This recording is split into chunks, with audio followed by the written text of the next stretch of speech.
Okay, hello everyone. Welcome to the Blueprints for Belonging event. Here we are for our 8th event in early October 2024. So glad to have you with us. My name is Cynthia, and I'm the host of this series, calling in right now from Vermont, where I live at a small intentional community. And it's been such a pleasure to do these events now, coming on more than half a year of events, exploring what it takes to build belonging, what it takes to create intentional communities, and to foster community for the long run. So really excited that you're here. I'm going to just pull up my slides and introduce today's speaker, who I'm very excited to have, Daniel Greenberg, with us, who is currently one of the co-directors with the Foundation for Intentional Community. I'm going to read from Daniel's bio in a little bit and introduce him more fully, but Daniel, early on in my intentional community journey, was a big inspiration as somebody who was a mover and shaker in the space and had been really studying and teaching and living in community for a long time. So it's really quite a pleasure to have Daniel here with us today. And we even lived nearby each other at Sirius community in Massachusetts for a period of time. So we'll have Daniel, give him the floor shortly. I want to mention a few things about the platform. So we are hosting this event on StreamYard, and that gives you the opportunity, if you registered for this event or if you're a member in one of our programs, to be able to leave comments in the chat box. And I very much encourage you to do that. I want this to be an interactive conversation. So I encourage you to ask questions, leave comments, and please engage with each other in that space. That said, if you could go ahead and find the chat box now, and if you can share with us where you are calling in from. If you live in an intentional community or you're starting an intentional community, as I know many of the folks listening are in the process of doing, please let us know what the name of your community is. And also, what do you hope to learn or get out of today's session? What has you particularly drawn to joining us today? So go ahead, find the comments box and leave us a little note there. And of course, we have many people who are watching on different platforms like Facebook and YouTube. I'll also encourage you to leave comments. We may not be able to respond to you directly, but we'll be able to see your comments. Okay, and while you're doing that, I'll share a few more things by way of introduction. So about the Blueprints for Belonging series, this is a collaborative event, a co-production between Community Finders, which is an organization that I started a few years ago, where we offer programs to help people on the path towards community living. And this event in particular is part of our Community Founders Circle, so people who want to become founders of communities. And also with the Foundation for Intentional Community, which is a decades-old nonprofit organization that puts together the directory of communities on ic.org, wonderful events like this, online courses, a bookstore, a ton of resources, many of which are free of charge or low cost. So I encourage you, if you ever are wondering, especially as we come towards the end of the year, a time of giving, if you're wondering, where can I really put my money to invest in a worthwhile cause, I encourage you to consider making a donation to FIC. And of course, we have Daniel here with us today, one of the co-directors of FIC, so we can maybe make a little time during today's session to talk about FIC and what's happening with the organization currently. All right, and then another big announcement. If you are not already aware, Daniel is one of the people who is going to be hosting a tour to India to Auroville and some of the surrounding communities this winter. So this is a 15-day tour bringing you to Auroville. It's going to be January 28th to February 11th. And it's actually an event that Daniel and I are collaborating to produce through a company called Ecovillage Tours. So the website is ecovillagetours.com/India. And I'd love to hear from Daniel more about Auroville during today's session, because if you don't know about Auroville, get ready to have your mind blown. This is arguably the largest ecovillage in the world with more than 3,000 residents and has been around 50 plus years. Truly, when I think of the largest scale of intentional community endeavors to regenerate our earth and bring people in greater connection with each other, I think of Auroville. And I got to visit Auroville briefly in 2016, so I'm really speaking from experience when I say that. It is a remarkable place that I'm hoping we can talk more about with you during today's call. And the early bird sale has actually ended for this trip. However, for those of you watching, we have a special extension of that early bird sale when you use the discount code earlybird. Okay, easy to remember, earlybird. And that is available until October 15th. So if you're like, oh, I really want to go, but I missed the early bird. No, you didn't. Now you can get that same $500 off the tour with the discount code earlybird. Okay, so I think that was all of my promotions for the moment. Now I'm going to introduce Daniel and give him an opportunity to say hello. As I have already mentioned, Daniel is the co-executive director of the Foundation for Intentional Community. Back in 1998, following his PhD dissertation on growing up in intentional communities, which I believe is a book. Daniel can speak more to this. I think I've even seen it at some point in time. Growing up in intentional communities, looking at raising kids in community. Daniel founded Living Roots, which ran study abroad programs in ecovillages around the world. And Living Roots, in many ways, I consider a precursor to what we're now doing with Ecovillage Tours. In 2012, Daniel started Earth Deeds, which offers online tools to account for our unavoidable CO2 emissions. Over the years, Daniel has visited more than 100 communities and lived in many, including Sirius in Massachusetts, which we mentioned already, Auroville, which we also mentioned, and recently he also lived at the Findhorn community in Scotland, where he served as Director of Education. Daniel is now co-founder and past board member of Gaia Education, served as president of the Global Ecovillage Network, actually during the time when I was also on the board, so I got to experience Daniel in that role. Daniel's passion is to support the development of whole people living well and lightly together. And of course, as I mentioned, Daniel will be one of 3 leaders on the India Ecovillage Tour this January 28th through February 11th. Okay, so with all that said, I want to give a big welcome to Daniel. Hi, Daniel, welcome. Hey, Cynthia. Thanks for that. That was a wonderful intro, and thanks for the welcome and having me here.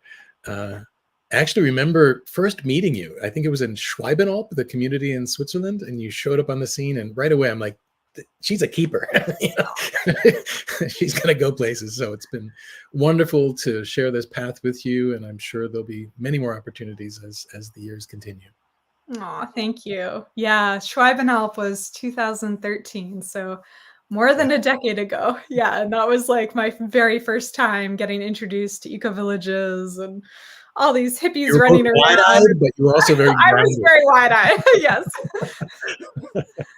Aw, sweet. Well, yeah. I'm noticing people who've put in the chat. Welcome, everyone. Oh my goodness, from Ontario, Canada, Oakland, California. Ooh, Toronto. A lot of people from Canada today. Oklahoma. Nice. Beautiful. Oh yeah, and I'm going to put into the chat just what I had mentioned before about the early bird link for the tour. Yeah. Daniel, would now be a good time to show the video? Do you want to introduce the video? Yeah, get it set up. Well, yeah, so I'm excited to be offering an 8-week course on digital storytelling, and I've done this a number of times. And what's really exciting about it is I want to help people tell stories of transformation from their own lives, things that you love or you've learned in your life. And in like 3 minutes, I want to give you an opportunity to help me fall in love with what you love, with what you love, right? And so I first was introduced to digital storytelling a couple years ago, and I took a course. And so what Cynthia will show is sort of my compilation, sort of my little autobiography of who I am. And I thought it might be a nice way to introduce me, but also to give you a sense of what is possible around the digital storytelling. And I'm sure yours would be much better. No, I mean, what really impresses me about this video is how you're in a concise way able to tell your story in a way that is also like deep and touching. I don't want to say more. We can just watch the video. So here we go.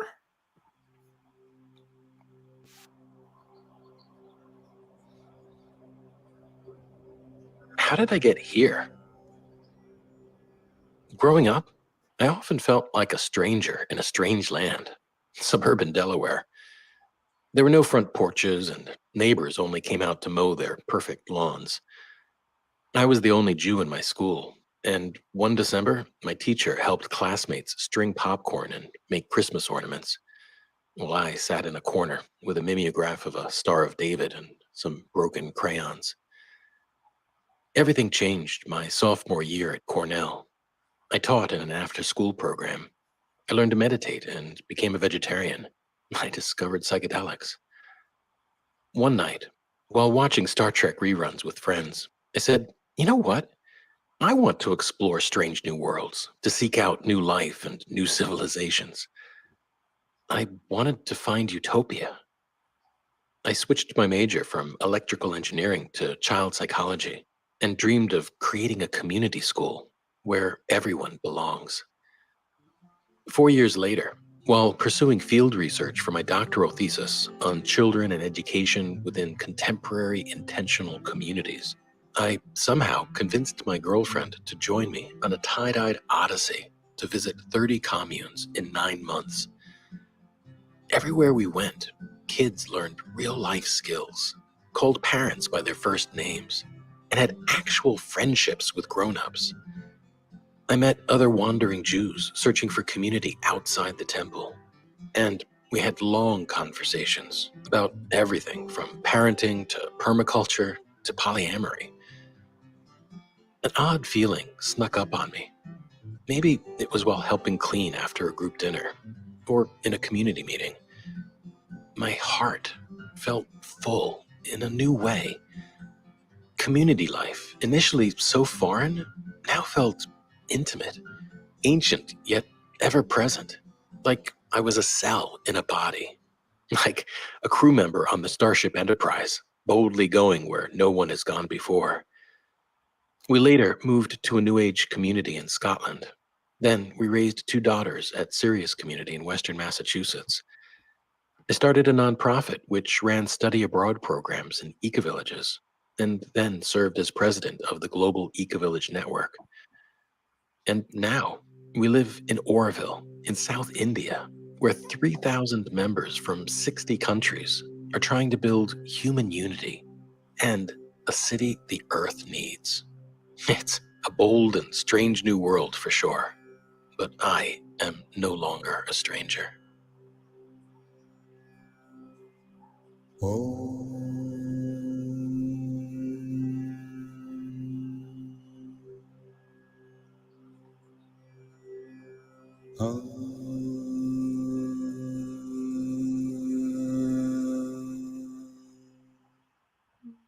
Great. I'll put the link to the course in the comments. Excellent. Yeah, and the course is to help people be able to discern their own narrative and tell it in a compelling way? I think we need new stories, right? I think we need to hear from people who are waking up to the fundamental interdependence of humans in all life, and even in small ways. We need to put flesh on those bones, and I think that can happen through stories. Yeah, absolutely. Yeah, I liked how you ended the video with, again, alluding to the Star Trek metaphor of we're going into a strange new world, but I no longer feel like a stranger. It's just such I don't know, it really speaks to that sense of belonging that we can find through community living, even though a lot of the things that we're experiencing are new because we don't have them in normal culture, or we didn't grow up with them. But it's also, I think, as you also said in the video, somehow feels very ancient and ever present at the same time. Yeah. Yeah, very sweet. And also just it was Monique, right, who you did the journey with way back when, of 30 communities in 9 months. Yep. That was my girlfriend and marriage partner. Yeah. It was trial by fire. We figured if we could make it through 9 months in a camper van, that was the first place we ever moved into together, that we would probably do okay together. Yeah. And such a gift that you did some video documentation during that time. Monique did that. Yeah, she produced a documentary called Follow the Dirt Road, which was kind of a play on the Follow the Yellow Brick Road. But also, if you travel to communities, most of them, when you get directions, they end with, and then you follow this dirt road. So I have noticed that in my visits to communities, often the best ones are on a dirt road. And like when there's a dirt road we pull onto, I'm like, oh, this is going to be a good one. You know? Oh, sweet. Aw. So you produced your dissertation coming out of that trip, and Monique had this documentary. Is that the that's process? right. Okay. Yep. And then after that, I had to do a school psychology internship, and that brought us to Findhorn, where we lived in 92. That's where I actually first learned about Auroville. And we were there for a year, and then I came back and started living roots. And then a couple years later, started going and bringing students to Auroville and other communities. What was it like when you first visited Auroville? Do you remember Well, I remember the first moment I visited India, like when I walked out of the airport. It was one of the few moments in my life where I kind of had a glimpse of some past lives. Like there was a deep sense of, I've been here before. It was strange. Yeah. And actually I had a glimpse of being like a Buddhist monk, not in the days of the Buddha, but in maybe a couple hundred years later, kind of bringing Buddhism north. Anyway, that was a weird thing. And then coming to Auroville, it's just amazing. I'd already been to many communities, and Auroville is a different beast altogether. I don't even think I would call it an eco-village proper in that sense. They're really trying to create a sustainable city. As you said, there's over 3,300 people now, 61 different nationalities represented, and it's huge. It's like 20 square kilometers. It takes maybe 40 minutes to bicycle from the beach to the other end of Auroville. It's massive. It's hard to really describe unless you're there. Yeah. I had often said, oh yeah, 3,000 people live in Auroville, but I was like, can that really be true? And then I went and researched the census, which I think happens pretty frequently, monthly or quarterly. And yeah, sure enough, just as you said, 3,300 people, 61 different countries. My experience there was, it felt the most culturally diverse of any place I had ever been. The different languages spoken, also the pavilions honoring the different cultures of the world. I didn't realize that would be part of it, and it was really quite the experience to go from the West African pavilion, getting a djembe drum circle, going to the Tibetan pavilion and eating the food there, and then of course all the yoga and meditation being offered. I was there.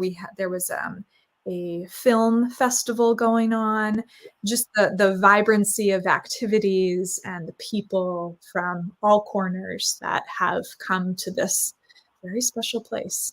Yeah. Mm. I mean, in addition to 3,300 members, there's probably 4,000 or 5,000 people that come into Auroville every day to work. And then in the winter season, when the program will be happening, there's probably 6,000 to 10,000 people visiting. So there's 10 to 20,000 people in the community in the winter for sure. Wow. It does slow down a bit in the summer. So why do you think that is? Like, why is Auroville so large? And maybe if you want to fill us in also on the history of Auroville to tell that part of it. Yeah, well, Auroville had a big vision. And so it was inspired by two people, Sri Aurobindo and a woman, Mira Alfalfa, who is sometimes known as the mother. They're both long gone. They were both born in the 1800s, and Sri Aurobindo died in 1950, and the mother died in 1973, which was 5 years after the founding of Auroville, February 28th, 1968. And it was a big event. There was 5,000 people there. There was the government of India, the United Nations, children from, I think, 124 different countries. Each brought soil from their own country. And one by one, they placed it in this ceremonial urn, this inaugural urn, to symbolize this building of human unity. And so Auroville, in its essence, is just this grand experiment. Sri Aurobindo, who was a political activist and then a philosopher and a spiritual a sage. One of the core things that he wrote, or at least that impacted me, is that he said that humanity is on the brink of an evolutionary leap in consciousness. We are on the brink of an evolutionary leap in consciousness. And so Auroville is essentially people who hear that and say, yeah, I agree. Now what? What do we do with that? How would we create a city, a vessel, a container for that evolution? And so it's an incredibly nimble place. It's a place that's meant to not have anything set in stone. That it's really meant to really be on that cutting edge of evolution. Sometimes it does reinvent the wheel, but sometimes I say of the 50 most amazing people I know on the planet, probably half of them live in Auroville. And it just attracts these grounded visionaries, people who are thinking big, but are saying, how do we put this on the ground? Yeah, it's a fabulous place. Wow. Amazing, amazing. And can you share a little bit for people who are wondering, like, how does this look? How does it function?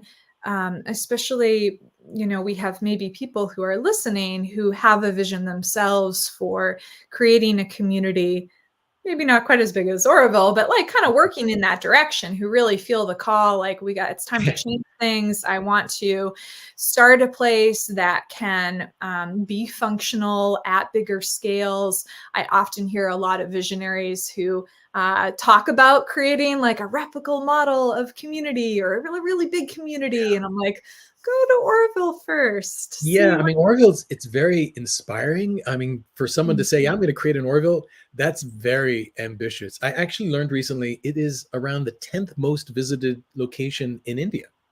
So, wow. Which is quite amazing. And I shouldn't say it's a utopia, right? It's not. It's these are people that are passionate by this vision, and they have successes and challenges. They're actually going through quite a bit of challenges right now with the Indian government, which has a role. I mean, they're so big that there are actually laws in India that sanction Auroville. And it allows people like you and me and others to go and live there. And we can basically live there for forever if we want. And so there's the visa structure to do that. But also there's a very nationalist government, and they kind of see Auroville as a bit of a feather in their cap, and they're kind of like trying to make it more theirs, and which is sort of constraining the experiment. And some people are feeling constrained, but it's a fascinating time to be there. And actually there's some glimmers of hope around all of that as well. So it's a very large community that I think is, and it's so large that in some ways it's best to think of it as like a community of communities. Right. So there's over 100 subgroups that range from a couple people to 100 or more people. And so to spend time in Auroville, mostly people are spending time in one or several of these smaller groups, but then you also get a sense of the community as a whole. Wow. Wow, amazing. And so do you say that if somebody were considering, let's say, moving to Auroville, that they could go there as a foreigner and stay, with this special visa program specifically for Auroville. Right. The typical way is that you arrive. I mean, even people coming on the program, you'd come on a visitor, on a tourist visa, and then you like it, and then you'd have to have an interview that then would allow you to go back, and then you'd get a letter that you would use to then get what's called an entry visa. And then you could come back to Auroville and start a whole, what they call a newcomer process, which usually takes about a year. And it's because it's such a big and complex community that it takes a while. And that's also there to support newcomers to kind of find their place in Auroville and look at what the community, the collaboration and contribution is, and just to make sure it's a good fit. And someone said, how many were there in the first year? There were only a couple hundred. A lot of, so there was, yeah. So in the early days, there was what's called the Sri Aurobindo ashram. So I mentioned Sri Aurobindo, this Indian sage, and he had an ashram, and it's still there, in Pondicherry. And then Auroville started. And Auroville was meant to sort of fulfill the vision of Auroville. But who was showing up? All these hippies from the US and also from France. They were coming over in caravans, and all the ashramites, people in Pondicherry, they were looking over in Auroville and like, wait a minute, these don't look like the people we imagined would start Auroville. And so there was a bit of a conflict, big conflict. It actually got to fistfights. This was like back in the 80s. And that's what went all the way up to the Supreme Court and ended up in this case that kind of sanctioned Auroville, and the hippies won.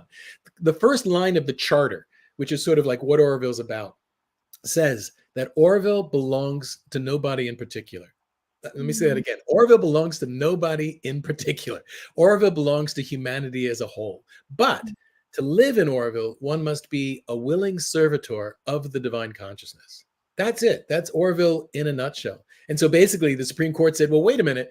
If Auroville belongs to nobody in particular, it can't be controlled by people outside. And so that's how the hippies won. And in the early days, there were maybe hundreds. And then it grew in the 90s. There was maybe 1,200 to 1,500. It kind of stabilized at that for a long time. When you were there in 2016, I imagine there was somewhere between 1,500 and 2,000. And then it's been increasing. And now there is an effort to really try to increase the population a lot. I mean, they are envisioned to become a city for 50,000 people. Wow. Even that is a bit controversial because there's a question of like, well, do the surrounding communities, are they also Auroville? In which case they're already pretty close to the 50,000. But if it's members of Auroville, they still have a long way to go. Wow. Why has there been such a big increase recently? Well, I mean, partly because that's always been the vision, to become a city for 50,000. And there are lots of designs and maps. For a while, I think the most popular profession in Auroville was architect and city planner. And so people love to come to Auroville and say, wow, we get to design a city, in a utopian city. And if you've seen maps of it, it has this almost spiral galaxy style of city planning. It's very futuristic. And there's 4 zones. There's sort of a residential zone, an industrial zone, an international zone, which has sort of the international pavilions that you were mentioning earlier, and then a cultural zone where there's music and art and education. It's not so cut and dried, but there was meant always to be sort of this structure to Auroville. Yeah, it's a very utopian vision. Oh my gosh. I'm so glad a place like this exists and is growing. That's fantastic. Honestly, I think it's not only fantastic, it's important. I think Auroville has almost an obligation. And if I'm blunt, I would say they have a ways to live up to.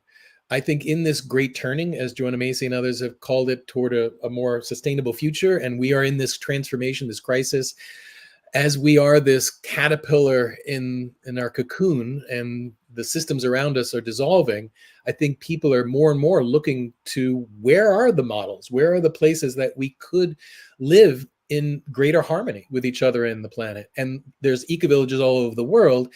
And Auroville is one of the very few intentional cities that are saying, here's how we can do it at scale. Here's how we can do it with more dense residences. And so I think because of that, I think they have an important role to play as we move forward.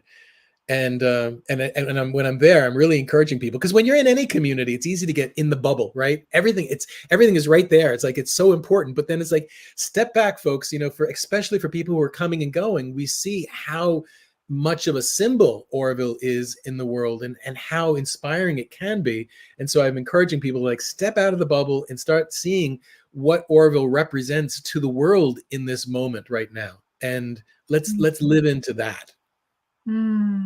Yes. It is. So true. Yeah. When we think about all of the problems and magnitude of the challenges facing us, and just to have that symbol of hope and inspiration at this time. Absolutely. So for somebody who is thinking of making a visit to Auroville, I wonder if we can talk about the experience of somebody who wants to come visit, and also about this tour that you are offering as one of the guides, which is going to be your second time hosting a group in Auroville more recently, but many times before through Living Roots, right? Right. Okay. Yeah. So for a number of years, I hosted and directed semester programs. These were with college students, and with credit through University of Massachusetts. So that had courses and papers and all of that. This is more casual, but I would say as impactful, maybe if not more. Yeah, I mean, Auroville is both India and not India, right? You mentioned it earlier. It's an incredibly international place. India is just this incredible country full of textures and colors and smells, and it can be a little overwhelming. And many people I've talked to, especially students who did the semester program, really appreciated landing in Auroville because it's a bit more grokkable. It is also a little like the Wild West. I mean, there's so much happening. I've also met people who've come to Auroville, and I often meet them on their way out, and they're like, I don't like this place. And I'm like, why? And I'm like, oh, I don't know what's going on. And no one tells you what's going on. You have to you just have to make your way. And that's one of the reasons why we love doing these programs, because over, what has it been? 30 years now of connecting to Auroville. I have the great privilege of knowing some of these amazing people that are doing projects. And so we can bring in people for discussions, and we can go see projects. And in 2 weeks, I believe that people can get an experience of Auroville that would be certainly almost impossible for a visitor to get in many months. And even a newcomer, I think we do more in 2 weeks than newcomers do in probably 4 to 6 months. So it's packed, but there's also space. And I like to say that we create a learning community within a living community. So we create a community ourselves where there's deep sharing, and because stuff comes up, it's like, wow, this is like, it kind of, it blows up the balloon of what we think is possible for humanity, right? And that changes things in us. And so it brings up stuff that we love to talk about. And what does this mean for us individually? What does this mean for us collectively, for humanity in this moment? So they're really rich conversations that happen there. Oh my gosh. Yes. And if I could add to that, just getting to go to Auroville on a tour with other people who are maybe in a similar mode of questioning, learning, and have someone like you, Daniel, who has not only experience of Auroville, but has been in this culture for so long, having visited so many communities, to help them put it all into context, like you said, of the meaning, the significance, as well as you have the relationships, right? So you're able to bring people to the places and meet the people that they wouldn't necessarily have access to on their own. Right. I should also mention, in the video you shared of my life story, that is, I moved to Auroville in 2019, and I think I did that digital story in 2020. And then COVID hit, and I was actually on the last seat of one of the last flights to leave India. So I just snuck out back to Canada to support my older daughter. And I thought I was going to be back in North America for like 6 weeks. It took me almost 2 years to get a visa to go back to India. And then I went back to live. I was, become a newcomer again. And then it was only 5 months in when I got offered the position of director of education at the Findhorn Foundation, which was sort of my dream job. I can't say no to that. So I moved to Scotland, and that's a whole other story. But Findhorn has been going through an even bigger crisis, and the Findhorn Foundation has almost folded. I mean, they've shrunk to a very small size. So that position was no longer. And and now I'm back in the States, and I'm doing various things. Yeah, amazing. Well, I see in the chat we have a few more questions about Auroville, which I want to get to. And I have a few more questions too about the tour. Yeah. But I think just coming off of what you said, mentioning Findhorn, I'm also thinking we had last month OUR Ecovillage in Canada share with us that they Oh, are going through with Brandy, going through some significant financial challenges. She was very open about that. Yeah, and I'm thinking about all these natural disasters from fires to floods that are facing many intentional communities. And just curious if you have any thoughts. Like, I'm heartened to hear that Auroville is growing. That's like, I feel like some of the good news I've heard coming out of the space. But yeah, where do you see like the bigger picture of intentional communities right now? yeah. My younger daughter, Pema, is a sophomore at Warren Wilson College just outside of Asheville, which, as you probably know, was hit hard by Hurricane Helene, as was Earth Haven community. I was just there a few weeks ago before the hurricane. And so now I'm getting all of these reports, and it's a crisis. It's a huge crisis. Asheville may not have water for weeks. And Pema, thankfully, was able to get off campus with about 7 of her friends, and they're all at Twin Oaks community in Virginia now. And so I'm just so thankful that I'm part of this network of communities that my daughter and her friends could go to, and they're so welcomed there, and they recognize that they're a little in PTSD. I mean, this was the most traumatic event of most of their lives.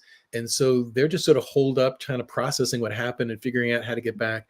And talking to people at Earth Haven, I mean, it was a crisis. They lost a lot of their roads and some damage to some of their buildings, and they're doing pretty well because they designed it in this way. It's an eco-village, right? So they're off grid, they have their own water catchment systems. And so and they have the governance structure, right? They could just sort of do what they were doing on steroids. They would meet every morning and say, okay, what's the earth crew going to be doing? What's the air crew going to be doing around in governance and spirit? How are we going to come together? And people were making 2 meals a day that they were inviting all of their neighbors in, right? Around most communities that have been around for a while, there's the community, and then there's a larger community around it, many of whom have sort of left the community but want to stay close in the area. And then there's also neighbors they don't know. And so this was an opportunity for Earth Haven to welcome people in and saying, hey, we've got some infrastructure to support you. And I think that's true of a lot of communities. In November, through the FIC, we want to do a webinar around climate resiliency.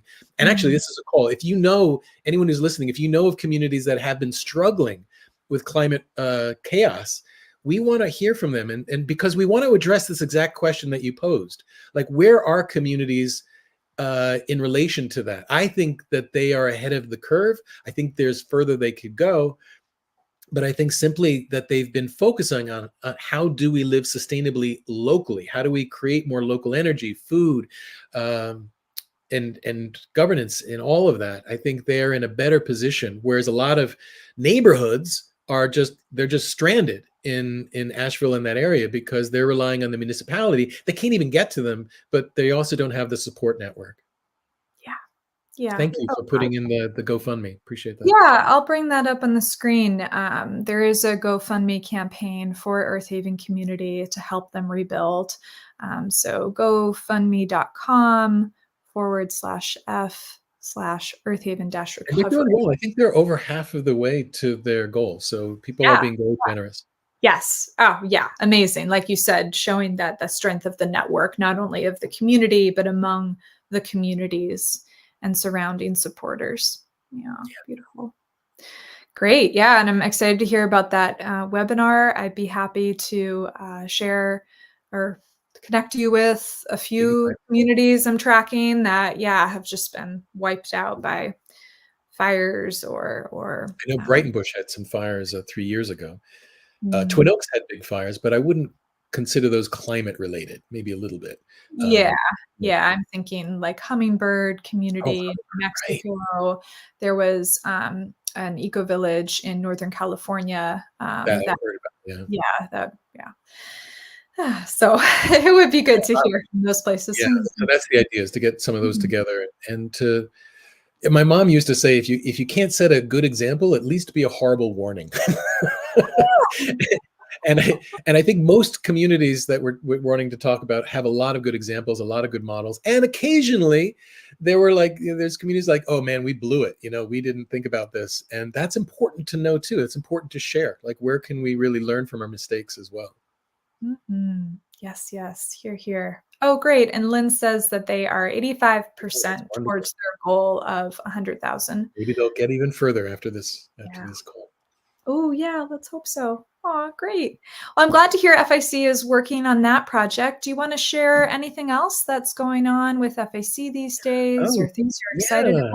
Lots of things happening. One of the things that I'm excited about is at the Twin Oaks, they do their annual gathering, right? They've been doing that for over 40 years. And this year we tacked on what we call the convergence of intentional communities. So there's maybe 180 folks or so that came to the gathering, and then there was 50 to 80 that stayed on, and it was more of a working session. In 2 days, we really looked at what does the movement need? Like, we talked about needs and yields within communities, and then we looked at like, what are the common ones across the network? And so we created about a dozen working groups, and we're moving forward. So there's one on resiliency, there's one on regenerative business development, because that's a common issue in communities. How do we survive economically? I have a vision of creating like a peace council, or even better yet, a wisdom council in the community movement, because things happen, right? And sometimes complaints come to us at the FIC, and we do what we can. We try to see what's going on and see if we can offer help. But one, we're not really set up to do that. We don't have the capacity. And there's also some conflicts of interest, because sometimes these communities are also wanting to pay us to become members, and like, oh, we shouldn't be in this position. So I really love for there to be a group of people that is trusted. And I would love for us to nominate people that we feel have some wisdom and experience to say, here's a group that we can go to as a community, as a movement that we feel has some wisdom. And a lot of gatherings and networking and tech. How do we even come together and talk about that? Exchange programs. There's so much that we could be doing together. So you'll be hearing about this. If you're following the FIC, we'll be announcing this webinar series. We're going to do 6 webinars in November and December that will go through a lot of these big topics. Education, how are we doing that? And we're definitely updating our directory and our website. And and as a little teaser, I'm excited that I've been pushing this idea for all of our memberships. We have an individual membership, and recently we have this community membership that we've reinvigorated. In next year, I want to move everything to a pay what you can model. And we're trying to walk that line of, we want to provide access to the resources. Many of things we offer are just for free. And we're a nonprofit. And so we also need to have some income. And so we thought, well, a way to straddle that is to say, look, we're going to put some of our resources behind a membership wall, right? So you have to become a member to see them, but you can become a member for nothing, or for $1 or something like that. So we don't want any of our resources to be inaccessible based on people's financial capacity. And we want to invite people to say, yeah, and it takes effort. We're about 9 staff with the FIC. A lot of people think, oh, you're this big organization and you're doing all this stuff, which is true. We're doing a lot of stuff, but the 9 people were all part-time. And if you add it all together, I think we're about 2.5 full-time people. So we're still a bit of a shoestring organization, and we're proud of what we do. And we want to share that. We kind of want to lift the veil and say, look, we're here for you all. We're here for the movement, and we want to do what's best. And so this is what we're thinking based on what we've been hearing and feedback. And these are opportunities, almost like focus groups, to say, like, how could we even do better? I love that. Yeah. Lifting the veil, being more transparent, inviting people in to take part in shaping those conversations. And joining the working groups as they want as well. So this is exciting that these are conversations happening to move things forward. Yes, yes. And emphasis on the working groups too. Working groups. Because in my experience, having once held a similar role, is there's so many ideas. There's like an infinite number, especially when you're talking about communities.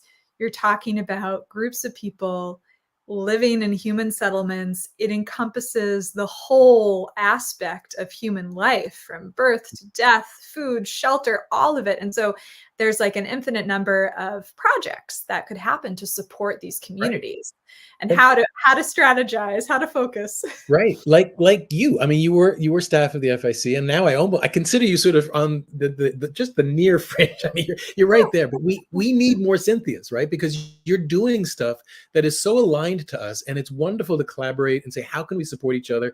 And for me, like, all of us need to think about, how do we find those emergent levels, that like a community of communities, an organization of organizations, a vision of visions, right? Like, because that's where we need to go. We need to connect more. We need to support each other more. We need to stop reinventing the wheel and being in competition with each other. And so I think this is what we're all trying to do. Oh yeah, here. Well, if anyone's interested in becoming a Cynthia, I'm working on the manual. It'll be published soon. You have a Cynthia manual. That's great. No, I'm joking, obviously, but this spirit that you're speaking to of collaboration versus competition, and seeing where are the synergies, how can we, just work together to strengthen all our efforts. That's really beautiful. And I just want to note that everyone, you heard it here first. There will be a Cynthia manual at some point. I'm on the hook. Wow, I'm waiting for the Daniel manual as well. Aw, very sweet. Okay, well, we're coming towards the end of our time together, so I kind of want to circle back, because I think there were some earlier questions about Auroville. I also want to make space, Daniel, if there's things on your mind that you want to share in relation to any of the above, things that you want to circle back to. I'm trying to find the questions here. I think and maybe this is a good segue from what we were speaking about earlier. Lynn is asking a question. What is the key principle that Auroville uses to help people feel they belong when they have not experienced it before? And if I could expand this question, we are in this time of loneliness where a lot of people suffer from feeling isolated and disconnected. And so I could imagine that sense of belonging within a community could feel foreign to somebody who hasn't lived in community before. This event series is called Blueprints for Belonging. So how does Auroville do that? What is the blueprint at Auroville? I would say the simplest blueprint is the vision. And Auroville is the most ambitious community that I'm aware of, both physically, as I said, it's like 20 square kilometers, and spiritually, that they are essentially trying to help humanity evolve.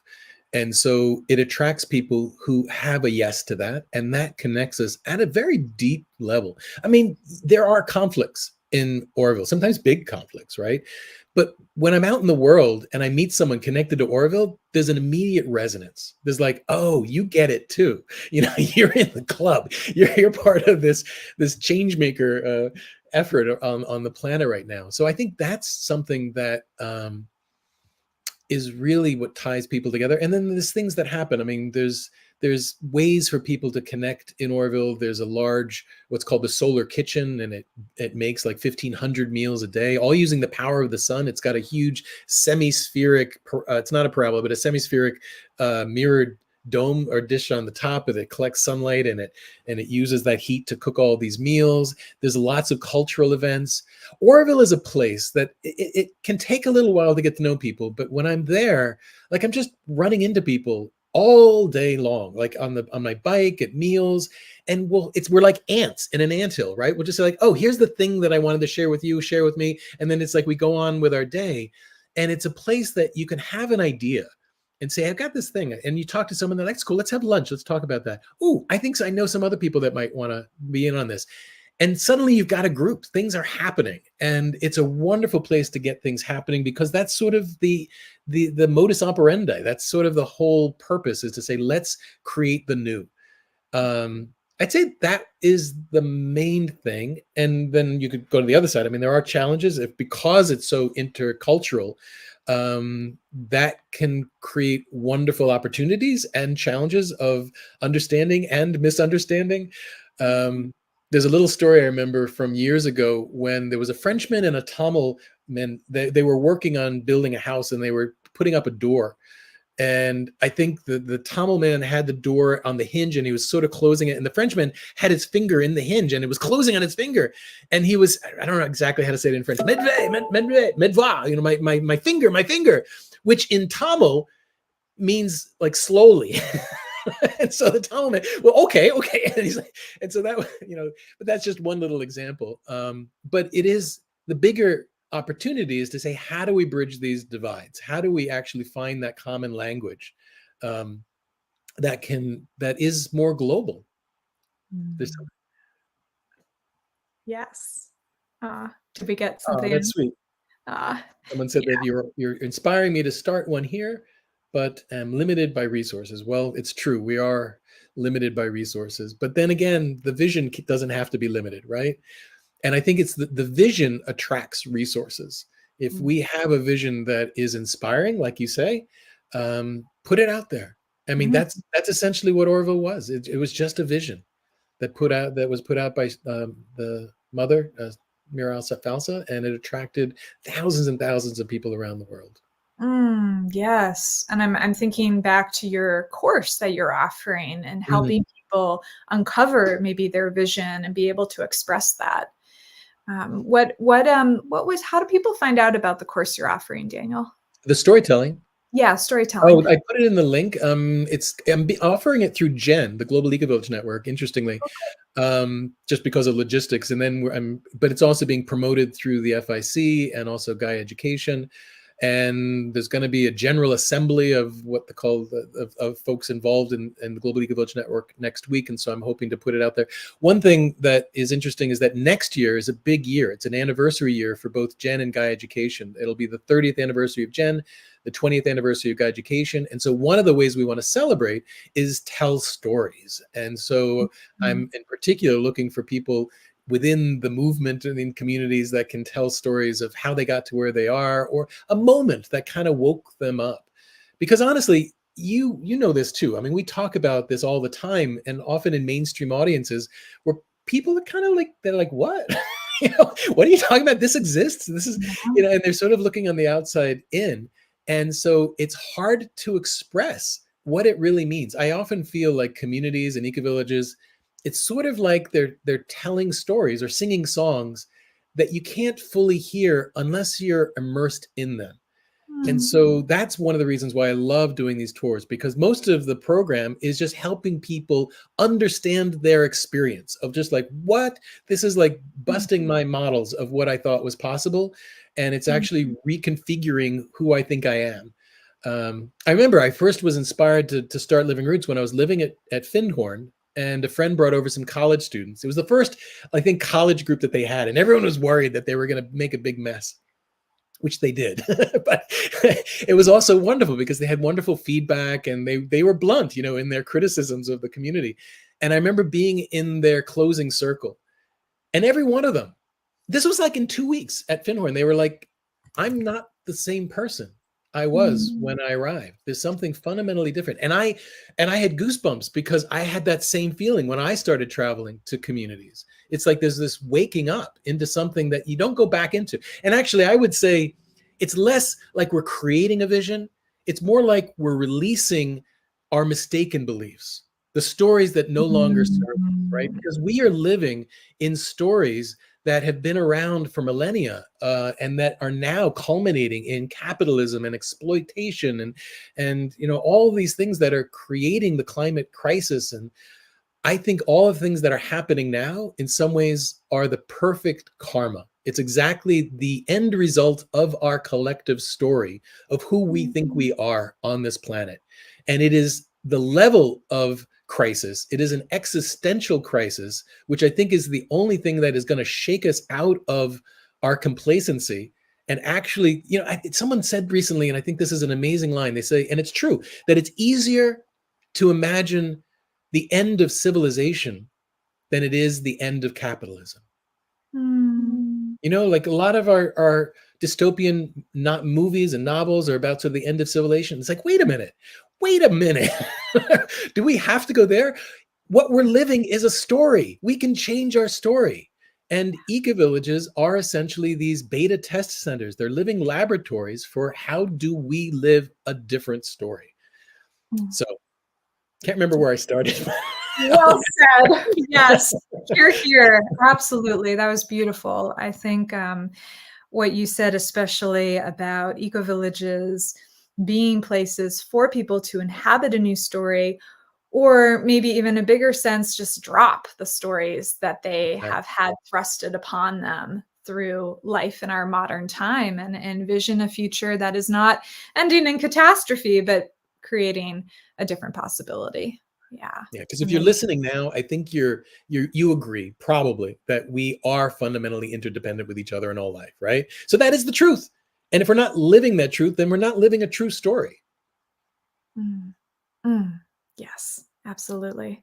And so, yeah, the opportunity to live that new story, to inhabit the new story through visiting a community. And what you're offering through this tour at Auroville is being able to do that with the support of someone like you and others who can help those people, I wrote it down, understand their experience. Yeah. And I'll Really share about putting here. flesh on the bones. Yeah, nice. Yeah, I'll share here again, just if people were coming in late. Daniel is going to be a guide on the upcoming India Ecovillage Tour that'll be going to Auroville and surrounding communities January 28th to February 11th. So it's a great way to start the new year with, fresh eyes, fresh story. And I And should mention that people would be welcome to stay on. I mean, it's a great place to start. Let me tell you that. And in 2 weeks, people get a lay of the land, and then it's easier for them to figure out where they want to go.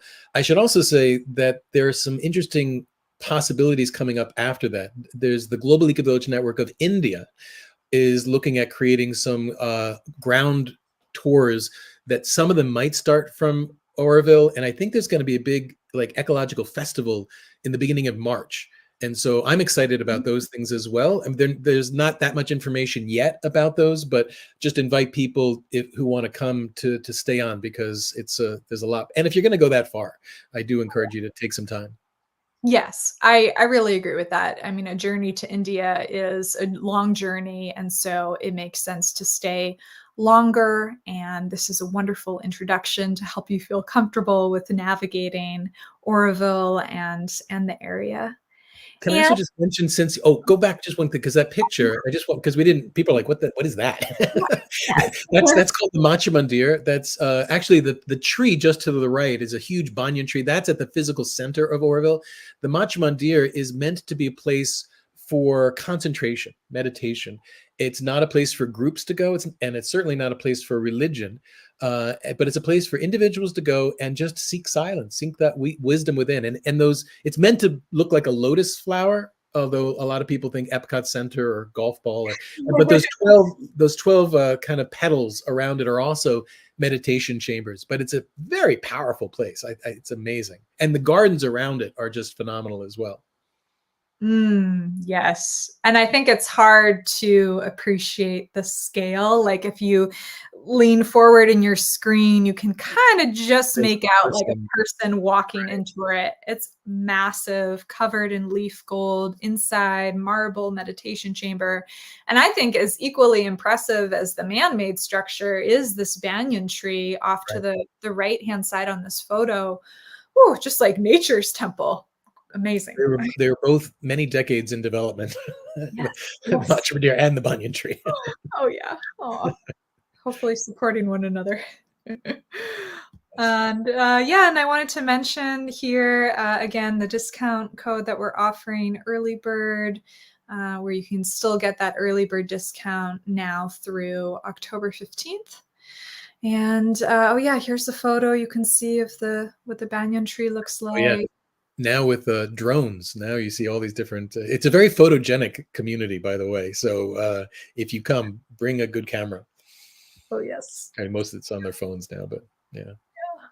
Oh, great.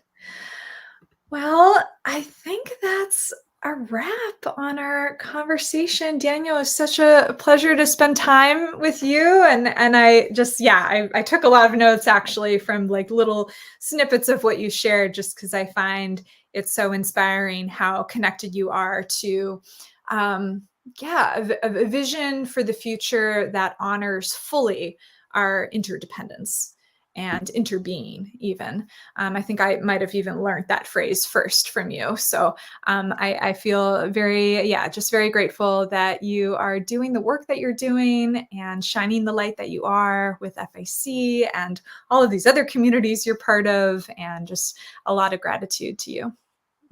And you, thank you. Thank you for holding this and for welcoming me. And I love what you're doing, and I love collaborating. And yeah, as I get older, I'm just going to lean more and more into that. I'm just going to talk about where we are, where, I'm asking people like, where do you think we're going to be in 30 to 40 years, honestly?